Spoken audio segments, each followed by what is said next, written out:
Welcome to Janaberi news. ముందుగా headlines చూద్దాం.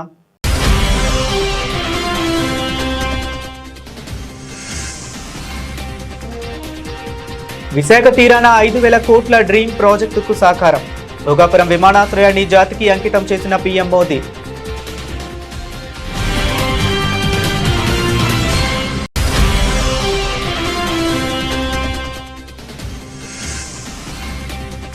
పూణేలో హోంమంత్రి అమిత్ షా కీలక వ్యాఖ్యలు. స్వరాజ్యం అంటే మన భాష, మన పాలన, మన సంస్కృతి.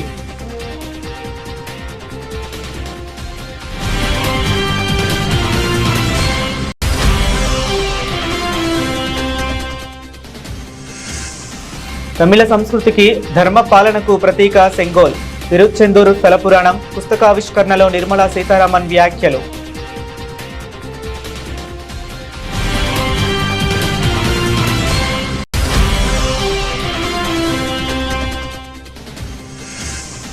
రాజ్యాంగానికి లోబడే దేశంలో ఎన్నికలు. 17 రాష్ట్రాల్లో ఎస్ఐఆర్ ప్రక్రియ విజయవంతంగా పూర్తి చేశామన్న సిఎసి.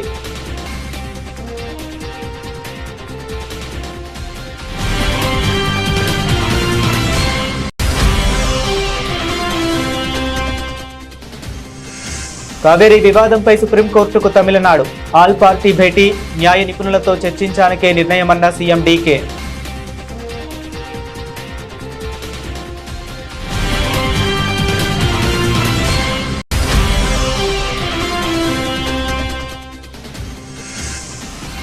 పీఎం శ్రీ పథకంపై యూడీఎఫ్ ప్రభుత్వం యూటర్న్. కేరళ ప్రతిపక్ష నేత పినరాయి విజయన్ ఘాటు విమర్శలు.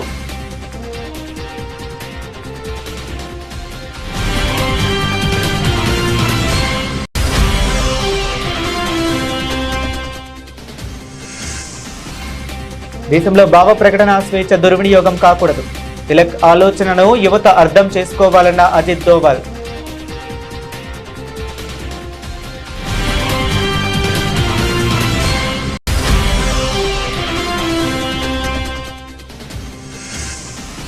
జగన్ పర్యటనకు జనాలు స్వచ్ఛందంగా వస్తే కేసులు పెడతారా? ప్రభుత్వంపై గవర్నర్కు లేఖ రాశానన్న బొత్స.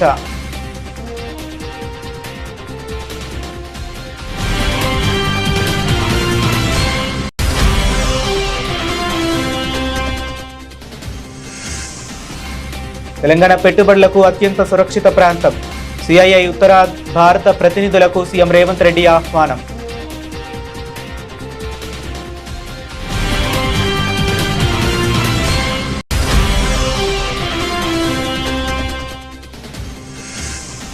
ప్రతి కార్యకర్త వన్ మ్యాన్ ఆర్మీలా పనిచేయాలి. పార్టీ శ్రేణులకు సజ్జల రామకృష్ణారెడ్డి పిలుపు.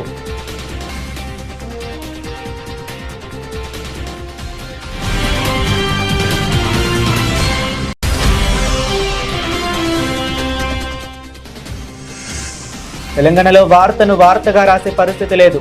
మీడియా తీరుపై బీఆర్ఎస్ వర్కింగ్ ప్రెసిడెంట్ కేటీఆర్ సంచలన వ్యాఖ్యలు.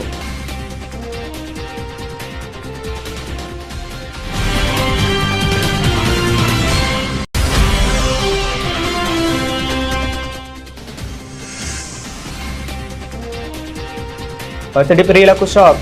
స్వల్పంగా పెరిగిన బంగారం ధరలు.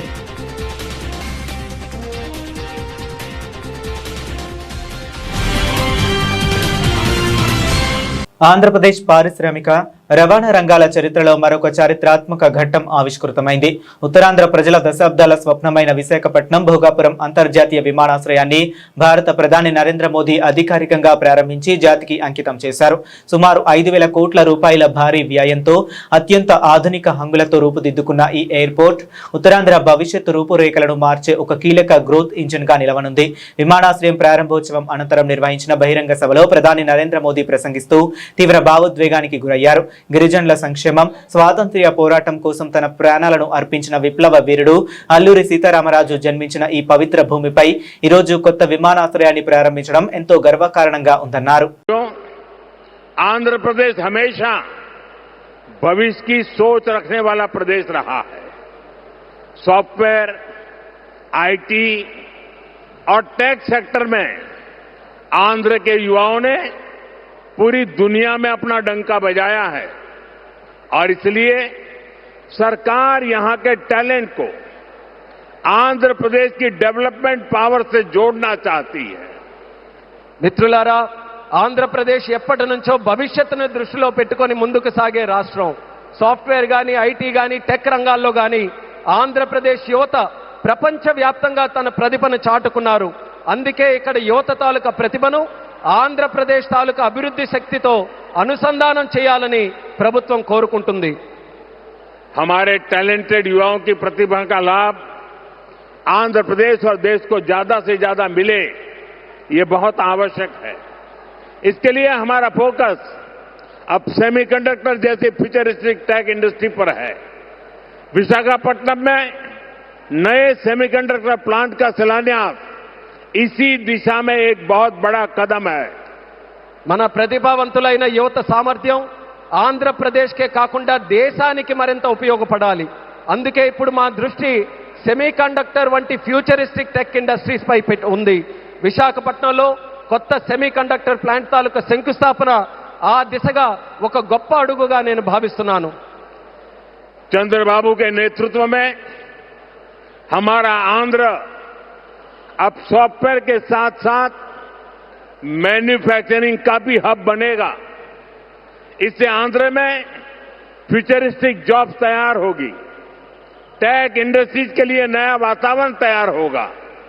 వెంటిలేటర్ పైనున్న ఆంధ్రప్రదేశ్ ఆక్సిజన్ ఇచ్చి ఈరోజు నిలబెట్టిన వ్యక్తి నరేంద్ర మోడీ గారు. నేను మిమ్మల్ని అడుగుతున్నా, ఆంధ్రుల సెంటిమెంట్ విశాఖ ఉక్కు నిలబెట్టింది ఎవరని గట్టిగా మీరు చెప్పాల్సిన బాధ్యత మీ పైన ఉంది. ఎవరు ఎవరు విశాఖ రైల్వే జోన్ మంజూరు చేసి విభజన హామీని నెరవేర్చింది ఎవరు? పోలవరానికి సాయం చేసి గాడిన పెట్టింది ఎవరు? రాజధానికి నిధులిచ్చి పండ్లున్న చెట్టుకి రాళ్ళేస్తారంట. కష్టపడే కుటుంబ సభ్యుడు, తండ్రి కావచ్చు, పెద్ద కొడుకు కావచ్చు, అందరూ అతని మీద పడతారు. నువ్వు ఎక్కువ కష్టపడు, ఎక్కువ తిట్లు తింటావు. అలాంటిది మనం ఎలాంటి పరిస్థితుల నుంచి వచ్చాం? భారతదేశం ఒక పరిస్థితిలో బంగారాన్ని కూడా తాకట్టు పెట్టుకునే పరిస్థితి వచ్చింది. అలాంటి పరిస్థితుల నుంచి దశాబ్దం పైనుంచి మూడోసారి ప్రధానమంత్రిగా ఆయన ఈ రోజున మన స్వాతంత్ర్య సమరయోధుడు లోకమాన్య బాల్ గంగాధర్ తిలక్ భారత స్వాతంత్ర్య ఉద్యమానికి కొత్త దిశను చూపారని కేంద్ర హోంశాఖ మంత్రి అమిత్ షా పేర్కొన్నారు. పూణే పర్యటనలో ఉన్న ఆయన లోకమాన్య తిలక్ సాంస్కృతిక జాతీయవాదానికి పునాది వేశారని కొనియాడారు. సాంస్కృతిక సార్వభౌమత్వమే అసలైన స్వరాజ్యానికి పునాది అని, నేటి భారత్ కూడా అదే మార్గంలో పయనిస్తుందని స్పష్టం చేశారు. పూణేలో జరిగిన కార్యక్రమంలో కేంద్ర హోంమంత్రి అమిత్ షా ప్రసంగిస్తూ స్వరాజ్యం నా జన్మ హక్కు, దాన్ని సాధించి తీరుతాను అని తిలక్ ప్రకటించిన ఆ అద్భుత క్షణాలను గుర్తు చేసుకున్నారు. నిజమైన స్వరాజ్యం అంటే కేవలం బ్రిటిష్ వారి నుంచి స్వాతంత్ర్యం పొందడం మాత్రమే కాదని, మన భాష, మన పాలన మరియు మన సంస్కృతిని కాపాడుకోవటమేనని తిలక్ నమ్మారని అమిత్ షా అన్నారు. तिलक महाराज स्वातंत्र संग्राम को एक नई दिशा में एक नया अर्थ देने के लिए उन्होंने एक महान उद्घोषणा की, स्वराज मेरा जन्मसिद्ध अधिकार है. इस देश की जनता को स्वराज कोई दे नहीं सकता. इस देश की जनता का यह अधिकार है और उसको हम प्राप्त कर रहेंगे. पुनेरी पगड़ी पहनकर जब वो गौरव के साथ वो बात बोले होंगे, मैं कई बार आंख बंद कर सोचता हूं कैसा दैदीप्यमान वो पल होगा जब उन्होंने अमर वाक्य घोषित किया होगा. यही भूमि से शिवाजी महाराज ने स्वराज की घोषणा की थी. उस वक्त उन्होंने कहा था स्वराज मतलब शासन नहीं, सिर्फ शासन नहीं, स्वराज मतलब हमारा शासन, हमारी भाषा, हमारी संस्कृति और हमारा धर्म, ये जब प्रस्थापित होता है तब ही पूर्ण स्वराज की प्राप्ति होती है. और तिलक महाराज ने भी अपने जीवन में स्वराज के आंदोलन के साथ, स्वतंत्रता के आंदोलन के साथ जनता को जोड़ने का काम किया और उन्होंने स्वतंत्रता आंदोलन में एक नए प्रकार के राष्ट्रवाद का जन्म दिया, सांस्कृतिक राष्ट्रवाद का। राष्ट्रवादी कई लोग हुए, मगर तिलक महाराज ने जब गणपति उत्सव और शिवाजी महोत्सव शुरू किया, उन्होंने राष्ट्रवाद को देखते देखते सांस्कृतिक राष्ट्रवाद में बदलने का काम किया। उन्होंने आने वाले दिनों में देश के चलने की दिशा भी तय कर दी और कहा कि ये देश जब भी आजाद होगा इस रास्ते पर चलेगा। और वो व्यक्ति की दूरंदेशी देखिए, आज देश सांस्कृतिक राष्ट्रवाद के रास्ते पर चल गया है, चल पड़ा है। अब उसको कोई वापिस नहीं ला सकता। देश यही रास्ते पे चलता रहेगा। భారత స్వాతంత్ర్య సంకేతమైన తమిళ సంస్కృతిలో విశిష్ట స్థానమున్న చారిత్రాత్మక సెంగోల్ రాజదండం గురించి కేంద్ర ఆర్థిక శాఖ మంత్రి నిర్మలా సీతారామన్ ఆసక్తికర వ్యాఖ్యలు చేశారు. తిరుచెందూరు స్థల పురాణం పుస్తకావిష్కరణ కార్యక్రమంలో పాల్గొన్న ఆమె స్వాతంత్ర్యం వచ్చిన నాటి నుంచి మూలపడి దాచిపెట్టుబడిన సెంగోల్కు ప్రధాని నరేంద్ర మోదీ ప్రభుత్వం తగిన గౌరవాన్ని అందించిందని స్పష్టం చేశారు. தமிழ் மொழி, தமிழ் இலக்கியத்தை பற்றி நாம் பல இடங்களில் பேசுகிறோம்.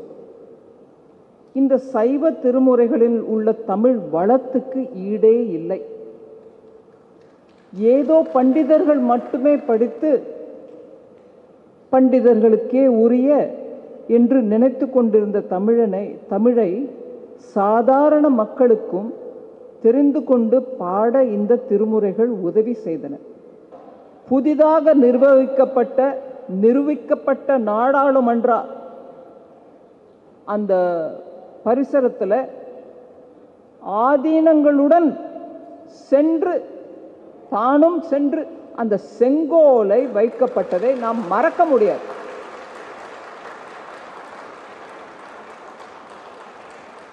நான் இங்க அரசியல் பேசல. பாரத நாடு சுதந்திரம் அடைந்த போது கொடுக்கப்பட்ட அந்த செங்கோல் எங்கேயோ மறைந்து கிடந்த அந்த நிலையில புதிதாக நிர்வகிக்கப்பட்ட பாராளுமன்றத்திலே அந்த செங்கோலை எங்கிருந்தோ எடுத்துட்டு வந்து தான் போய் நிறுவல. తమిళనాడులోని కోయంబత్తూరు అమృత యూనివర్సిటీ స్నాతకోత్సవ కార్యక్రమానికి భారత ప్రధాన ఎన్నికల కమిషనర్ జ్ఞానేష్ కుమార్ ముఖ్య అతిథిగా హాజరయ్యారు. ఈ సందర్భంగా ఆయన మాట్లాడుతూ దేశంలో ఎన్నికల నిర్వహణ, సాంకేతికత వినియోగంపై ఆసక్తికర వ్యాఖ్యలు చేశారు. అగ్రరాజ్యమైన అమెరికా సైతం తమ ఓటర్ల వ్యవస్థలో తీసుకురాలేకపోయిన మార్పులను భారత్ సునాయాసంగా సాధించిందని తెలిపారు. ఇప్పటికే దేశంలోని 17 రాష్ట్రాల్లో ఎస్ఐఆర్ ప్రక్రియను విజయవంతంగా పూర్తి చేసినట్లు చెప్పారు. 65 lakhs plus 20 lakhs, 85 lakhs. Double is 1 crore 70 lakhs and 10 lakhs from Pujaniya Swamiji. I told you this because it's important for you to know how do you manage. So you manage with technology, with your integrity, with your transparency. And one more line you should remember, because you are an Indian first. Elections in India are held as per the Constitution of India, electoral rolls and instructions of Election Commission. It's all flowing from the Constitution. It's all written. No right, no left. Anybody who does here and there. So Krishna asked for 5 villages, not granted. War erupts. In Sanskrit you call it Ran. Ran erupts. War erupts. And what happened in SIR? The Election Commission asked for 5 things: absent, shifted, dead, duplicate, foreigners. These 5 kind of people should not be in the electoral rolls. Rest everybody above 18 years should be in the roll.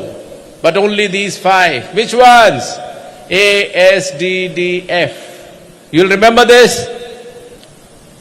United States of America prepares a bill. Bill means when you make an act, present it before the body, it is called as a bill. Once it is passed, it is called as an act. Okay? So a bill is prepared and presented before the House of Representatives in America. The name of the bill is United States of America, US, Safeguard American Voter Eligibility, SAVE, US SAVE Act. And what does the bill say? Karnataka రాజధాని బెంగళూరు నగర రూపురేఖలను మార్చేందుకు ముఖ్యమంత్రి DK Shivakumar let's just clean Bengaluru freedom frame fest అనే నెల రోజుల భారీ పారిశుద్ధ్య ప్రచారాన్ని ఘనంగా ప్రారంభించారు. నగరంలోని రోడ్లు, బహిరంగ ప్రదేశాల్లో చెత్త, నిర్మాణ వ్యర్థాలను నిర్మూలించడమే లక్ష్యంగా ఈ డ్రైవ్ ను చేపట్టారు. ఇదే సమయంలో కావేరీ జలాల పంపిణీపై తమిళనాడు ప్రభుత్వం సుప్రీంకోర్టును ఆశ్రయించనున్నట్లు వస్తున్న వార్తలపై సీఎం డీకే స్పందిస్తూ కర్ణాటక ప్రయోజనాల పరిరక్షణకు సర్వపక్ష నేతలు, న్యాయ నిపుణులతో సంప్రదించిన తర్వాతే తగిన నిర్ణయం తీసుకుంటామని స్పష్టం చేశారు. ಕೇಂದ್ರ ಸಚಿವರಾದಂತ ಸೋದರಿ ಶಿವಭಕ್ತನವರೇ, ಕೃಷ್ಣ ಬೈರೇಗೌಡ್ರೆ, ವಿಶ್ವನಾಥ್ ಅವರೇ, ನಮ್ಮ ಹಿರಿಯರಂತ ಜಾರ್ಜ್ ಸಾಹೇಬ್ರೆ, ಶ್ರೀನಿವಾಸ್ ಅವರೇ, ಎಲ್ಲ ಅಧಿಕಾರಿಗಳೇ, ಮಾಧ್ಯಮ ಮಿತ್ರರೇ, ಎಲ್ಲ ಸ್ವಚ್ಛತೆಗೆ ಶಕ್ತಿ ಕೊಡಬೇಕು ಅಂತ ಹೇಳಿ ಬಂದಂತ ಎಲ್ಲ ಮುಖಂಡರುಗಳೇ, ಮಹಾತ್ಮ ಗಾಂಧೀಜಿಯವರು ಸ್ವಚ್ಛತೆಯೇ ದೇವರು ಅಂತ ಹೇಳಿ ನಮ್ಗೆಲ್ಲ ಮಾರ್ಗದರ್ಶನವನ್ನು ಕೊಟ್ಟಿದ್ದಾರೆ. ನೋಡಪ್ಪ, ಬಿಜೆಪಿಯವರು ಸ್ನೇಹಿತರು ಆರೋಪ ಮಾಡ್ತಾರೆ. ಪಾಪ ನಾನು ಗೌರವ ಅವರೇ ಸಲಹೆ ಕೊಟ್ಟಿದ್ದು ಆಲ್ ಪಾರ್ಟಿ ಮೀಟಿಂಗ್ ಕರಿಬೇಕು ಅಂತ. ಇನ್ನ ನೀರು ಬಿಟ್ಟಿಲ್ಲ. ಆದ್ರೆ ಸಾಯಂಕಾಲದಷ್ಟೊತ್ತಿಗೆ ನೀರು ಬಹುಶಃ ಒಂದು ಡ್ಯಾಮ್ ತುಂಬುವಂತ ಒಂದು ಪರಿಸ್ಥಿತಿ ಬಂದ್ಬಿಟ್ಟಿದೆ. ನೀರನ್ನು ನಾನು ಹಿಡ್ಕೊಳ್ಳಕ್ಕೆ ಆಗುದಿಲ್ಲ. ನಾಳೆ ನಮ್ಮೆಲ್ಲ ಆಗ್ಲೇ ತಮಿಳುನಾಡವರು ಸುಪ್ರೀಂ ಕೋರ್ಟ್ ಹೋಗ್ಲಿಕ್ಕೆ ತಯಾರು ಮಾಡ್ಕೊಂಡಿದ್ದಾರೆ ಅಂತ ಹೇಳಿ ಇವತ್ತು ಸ್ಟೇಟ್ಮೆಂಟ್ ಕೂಡ ಕೊಟ್ಟಿದ್ದಾರೆ. 36ರಿಂದ 39 ಕ್ಯೂಸಿಕ್ ನೀರು ಬೆಂಗಳೂರು ನಗರಕ್ಕೆ ಬರ್ತಾ ಇದೆ. ಬೆಂಗಳೂರಿಗೆಲ್ಲ ನಮ್ಮ ಕಾವೇರಿಲಿ ಹರಿತಾ ಇದೆ. ಅವ್ರು ಕೊಟ್ಟಿರೋದು 3600. ಆದ್ರೆ ವಿರೋಧ ಪಕ್ಷದವ್ರಿಗೆ ಚರ್ಚೆ ಮಾಡಿ, ಕಾನೂನು ತಜ್ಞರ ಚರ್ಚೆ ಮಾಡಿ ನಾಳೆ ತೀರ್ಮಾನವನ್ನು ಮಾಡ್ತೀವಿ. కేరళ రాజకీయంలో కేంద్ర ప్రభుత్వ పీఎం శ్రీ పాఠశాల పథకం మళ్లీ తీవ్ర దుమారం రేపుతుంది. ప్రతిపక్షంలో ఉన్నప్పుడు పీఎం శ్రీ పథకాన్ని తీవ్రంగా వ్యతిరేకించిన కాంగ్రెస్ నాయకత్వంలోని యూడీఎఫ్ కూటమి తీరా అధికారంలోకి రాగానే దాన్ని అమలు చేయడానికి సిద్ధపడడంపై ప్రతిపక్ష నేత పినరాయి విజయన్ నిప్పులు చెరిగారు. యూడీఎఫ్ ప్రభుత్వం తీసుకున్న ఈ నిర్ణయం వారి నైతిక విలువలకే పెద్ద మచ్చ అని ఆయన విమర్శించారు. എൽഡിഎഫ് സർക്കാർ ഈ പുത്തൻ വിദ്യാഭ്യാസ നയത്തിന്റെ ഭാഗമായുള്ള കായികവൽക്കരണ നടപടിയോട് യോജിച്ചിരുന്നില്ല. അതുകൊണ്ട് തന്നെ PM ശ്രീ പദ്ധതി നടപ്പാക്കുന്നതിന് LDF സർക്കാർ സന്നദ്ധമായിരുന്നില്ല. ആ PM ശ്രീയുടെ ഭാഗമായിട്ട് ഏതെങ്കിലും തരത്തിലുള്ള കേരളത്തിലെ വിദ്യാഭ്യാസ രംഗത്തെ മാറ്റം ഉണ്ടാക്കണമെന്നും LDF ആഗ്രഹിച്ചിരുന്നില്ല. യഥാർത്ഥത്തിൽ MOയുടെ കാര്യം നേരത്തെ തന്നെ വ്യക്തമാക്കിയതാണ്. അത് PM ശ്രീ പദ്ധതി നടപ്പാക്കുന്ന ഭാഗമായിരുന്നില്ല.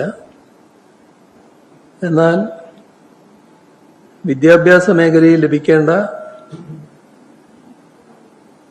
ഇതുമായി യാതൊരു ബന്ധവുമില്ലാത്ത കാലാകാലമായി ലഭിച്ചുകൊണ്ടിരിക്കുന്ന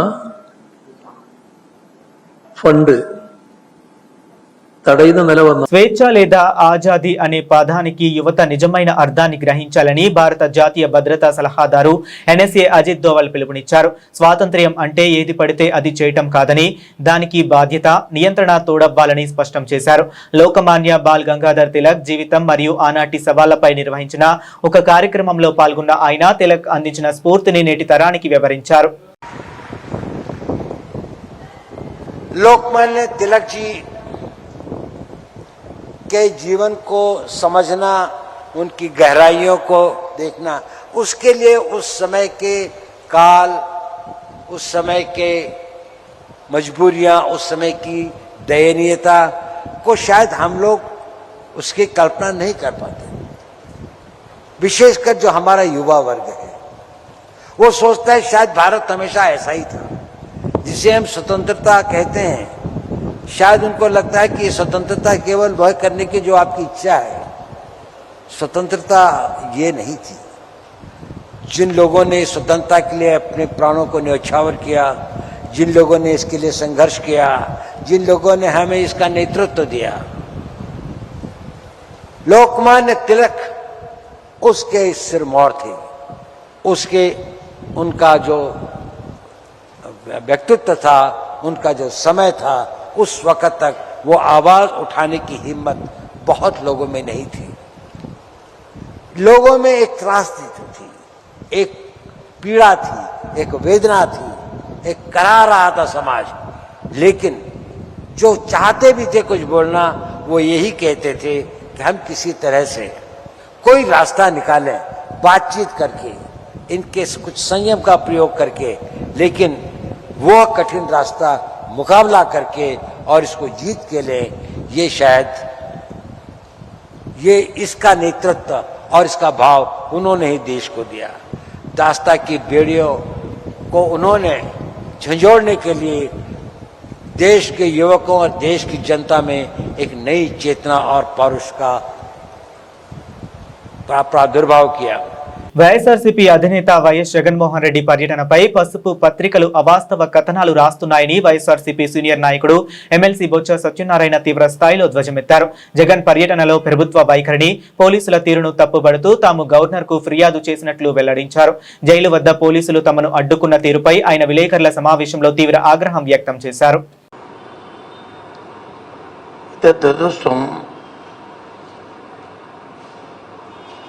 ఈనాడు, జ్యోతి, కొన్ని పత్రికలు పోలీసు ప్రభుత్వం ఉన్న వ్యవస్థ, ప్రభుత్వం పోలీసు వాళ్ళ మీద ఒత్తిడి తీసుకొచ్చి కేసులు పెట్టడమే కాకుండా కొన్ని ఆవాకులు చావకులు కూడా పత్రికలో రాయడం చాలా దురదృష్టకరం. దురదృష్టం. ఎందుకు ఈ విషయం మాట్లాడుతున్నానంటే, వాస్తవాన్ని రాస్తే పర్వాలే, వాస్తవాన్ని వక్రీకరించి రాయడం అనేది పత్రికలు తగదు. ఇంకో విషయం ఏంటంటే, శాంతియుతంగా నేను వెళ్తున్నప్పుడు ప్రభుత్వం ఒత్తిడి తీసుకొచ్చి పోలీస్ శాఖతో అక్కడ ఒక సబ్ ఇన్స్పెక్టర్ని కొట్టామని చెప్పని, లేకపోతే వారి మీద దౌర్జన్యం చేశామని చెప్పని, లేకపోతే వారిని హత్య చేయడానికి ప్రయత్నం చేశామని కొన్ని నేరపూరితమైన కేసులు పెట్టడం అనేది చాలా దురదృష్టం. నేను తీవ్రంగా ఖండిస్తున్నాం. ఇంకా మీ బుద్ధి, ప్రభుత్వం తాలూకు బుద్ధి మారలేదు, ప్రభుత్వం బుద్ధి మారలేదు. ప్రజలు చిత్కరిస్తున్నా సరే, ప్రజలు చీకొడుతున్నా సరే, మీ వ్యవహారాన్ని మారలేదు. పత్రికల తాలూకు వ్యవహారాన్ని ఒక మాట చెప్తున్నాను. ఇవాళ ఈనాడు పత్రికలో నా ఫోటో వేసి, ఎందుకు నేను మాట్లాడుతున్నా అంటే, నా ఫోటో వేసి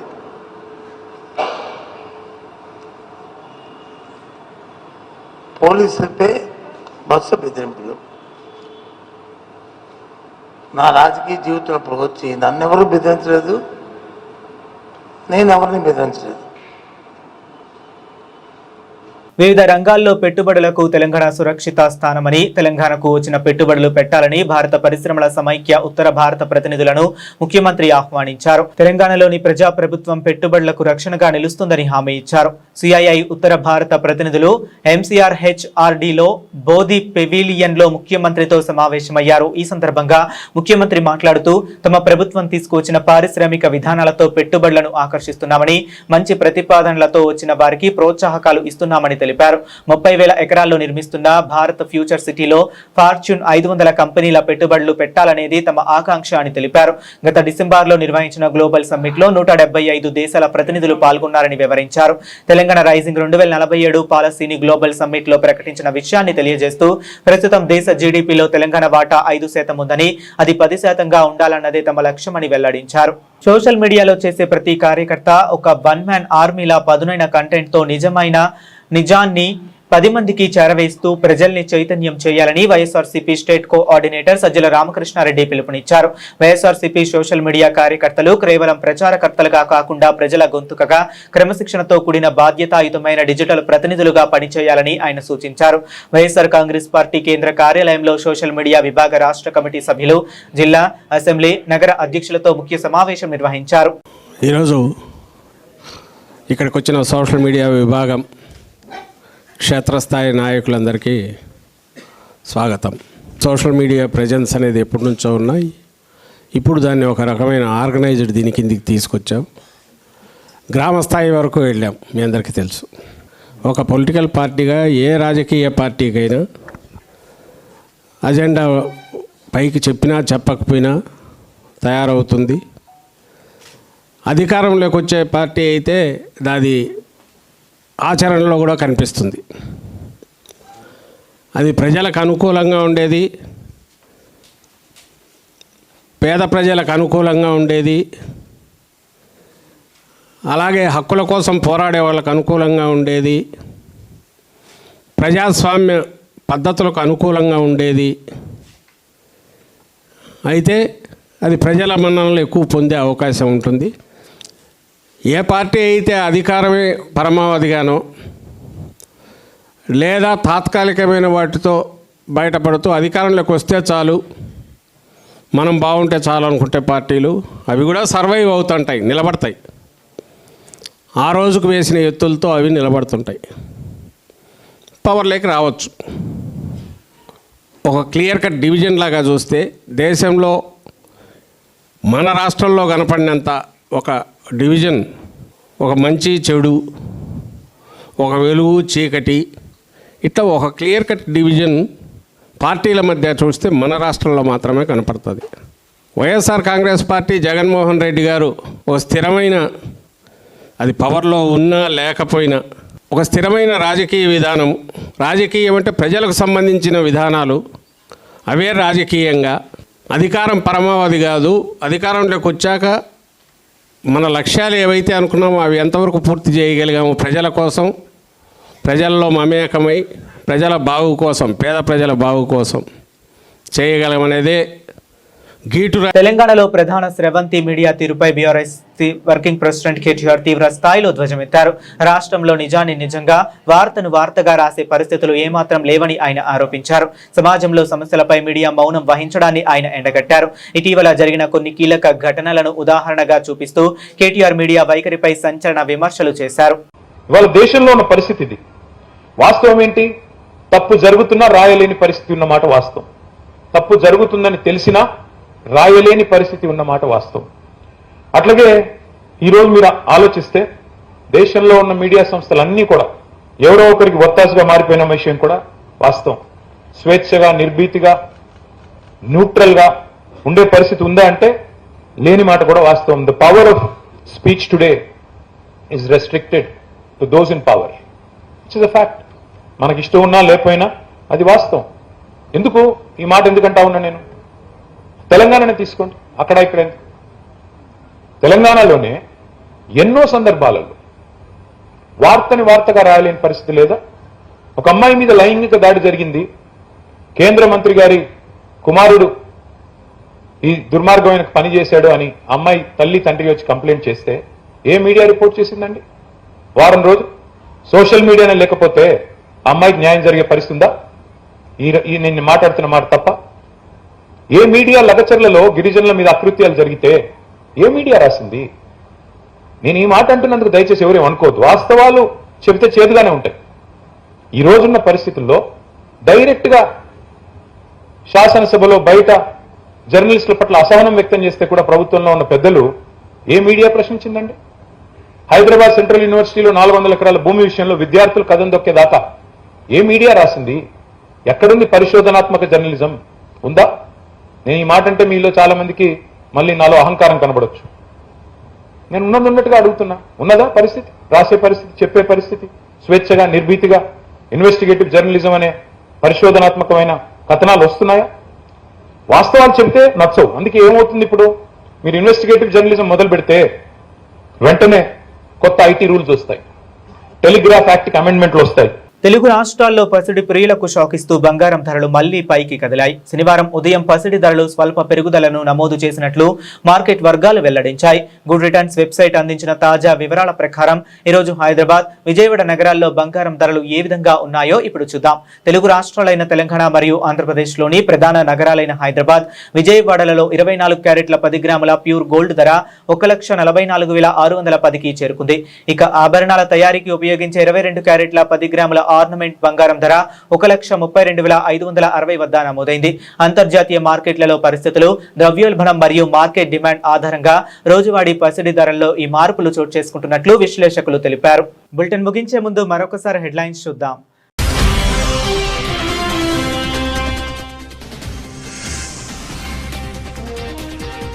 విశాఖ తీరాన 5,000 కోట్ల డ్రీమ్ ప్రాజెక్టుకు సాకారం. భోగాపురం విమానాశ్రయాన్ని జాతికి అంకితం చేసిన పీఎం మోదీ.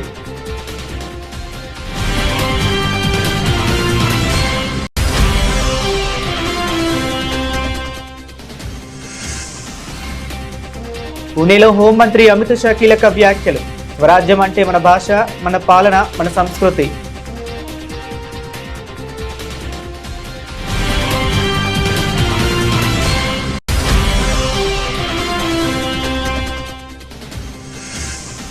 తమిళ సంస్కృతికి, ధర్మ పాలనకు ప్రతీక సెంగోల్.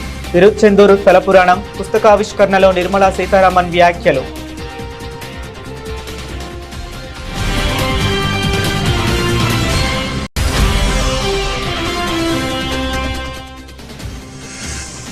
రాజ్యాంగానికి లోబడే దేశంలో ఎన్నికలు. 17 రాష్ట్రాల్లో ఎస్ఐఆర్ ప్రక్రియ విజయవంతంగా పూర్తి చేశామన్న సిఎసి.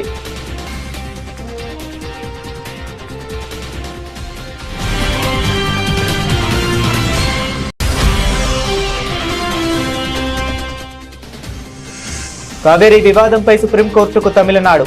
ఆల్ పార్టీ భేటీ, న్యాయ నిపుణులతో చర్చించానికే నిర్ణయమన్న సీఎం డీకే.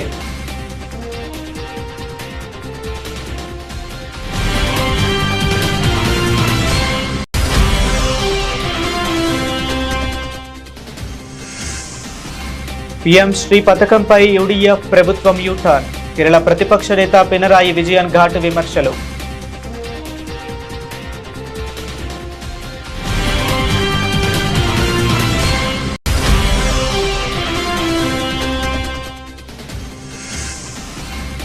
దేశంలో భావ ప్రకటన స్వేచ్ఛ దుర్వినియోగం కాకూడదు. తిలక్ ఆలోచనను యువత అర్థం చేసుకోవాలన్న అజిత్ దోవల్.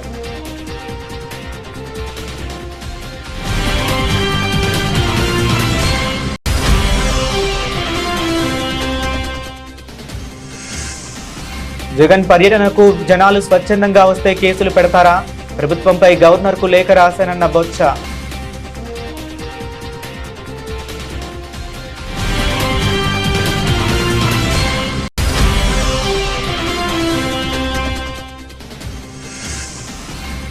తెలంగాణ పెట్టుబడులకు అత్యంత సురక్షిత ప్రాంతం. సిఐఐ ఉత్తర భారత ప్రతినిధులకు సీఎం రేవంత్ రెడ్డి ఆహ్వానం.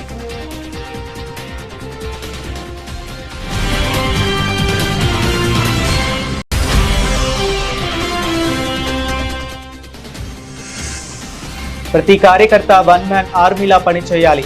పార్టీ శ్రేణులకు సజ్జల రామకృష్ణారెడ్డి పిలుపు.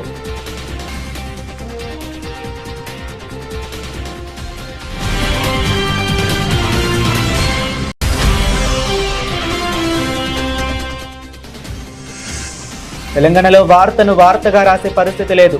మీడియా తీరుపై బీఆర్ఎస్ వర్కింగ్ ప్రెసిడెంట్ కేటీఆర్ సంచలన వ్యాఖ్యలు.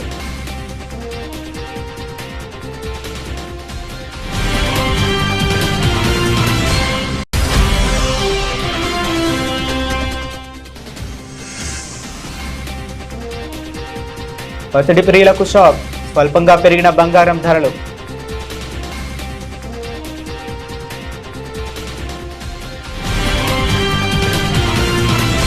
ఇవి ఇప్పటి వరకు ఉన్న అప్డేట్స్. మరిన్ని అప్డేట్స్ కోసం కీప్ వాచింగ్.